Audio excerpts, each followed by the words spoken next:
तुम्ही धर्माच्या अँगलने बोललात, भक्तीच्या अँगलने बोललात.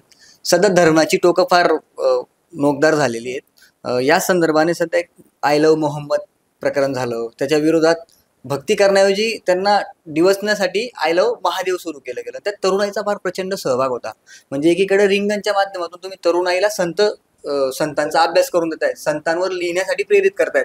पण एकीकडे ही तरुणाई आय लव्ह मोहम्मद आणि आय लव्ह महादेव मध्ये भरपटून एकामेकाच्या विरोधात किंवा एकामेकाची गळे कापायला प्रवृत्त होते. आय लव्ह माऊली त्याच्या पुढे कारण कसं आय लव्ह माऊली मध्ये आय लव्ह महादेव पण येतोय आणि आय लव्ह मोहम्मद पण येतं आणि त्याच्या पलीकडे सगळंच येत आहे.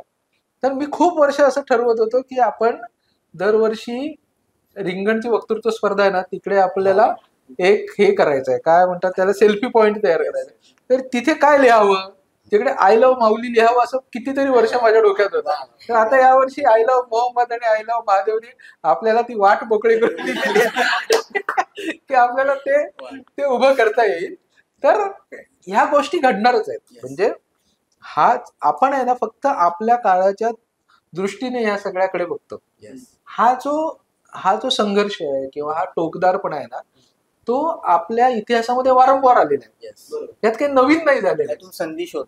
आणि उलट तेव्हाच आपल्याला एक मार्ग मोठ्या ताकदीने तुकोबाराय माऊली पोचवण्याची संधी आपल्याला याच्यातूनच मिळते. नामदेवराय जे सांगतात की, म्हणजे मला अभंग वगैरे असं बोलता येत नाही फार काय, तर आपल्याला काय आहे की नामदेवरायांचा गुरु ग्रंथ साहेबामधला एक पद आहे की काय, हिंदू पूजे देहुरा, म्हणजे हिंदू देवळात पूजा करतो, हिंदू पूजे देहुरा, मुसलमान मशीद.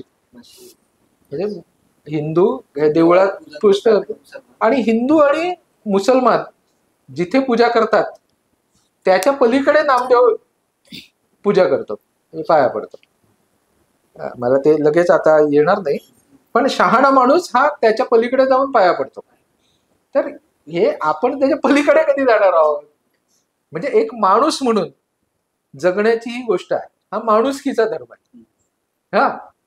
माऊलींचा धर्म हा माणुसकीचा धर्म आहे. एवढं आपल्याला लक्षात आलं ना की मी कोण आहे, म्हणजे कोणी कोणाच्या विरोधात काहीतरी बोलतोय, म्हणजे मराठा असे आहेत, ब्राह्मण असे आहेत, किंवा दलित असे आहेत, किंवा ओबीसी असे आहेत, असं म्हटल्याच्या नंतर जर ते मला लागलं तर माझ्यात प्रॉब्लेम आहे.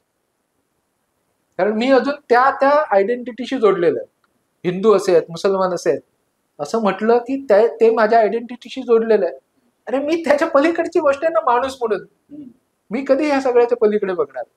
जात धर्म याच्या पलीकडे जाणं म्हणजेच वारकरी होणं असं मला वाटतं.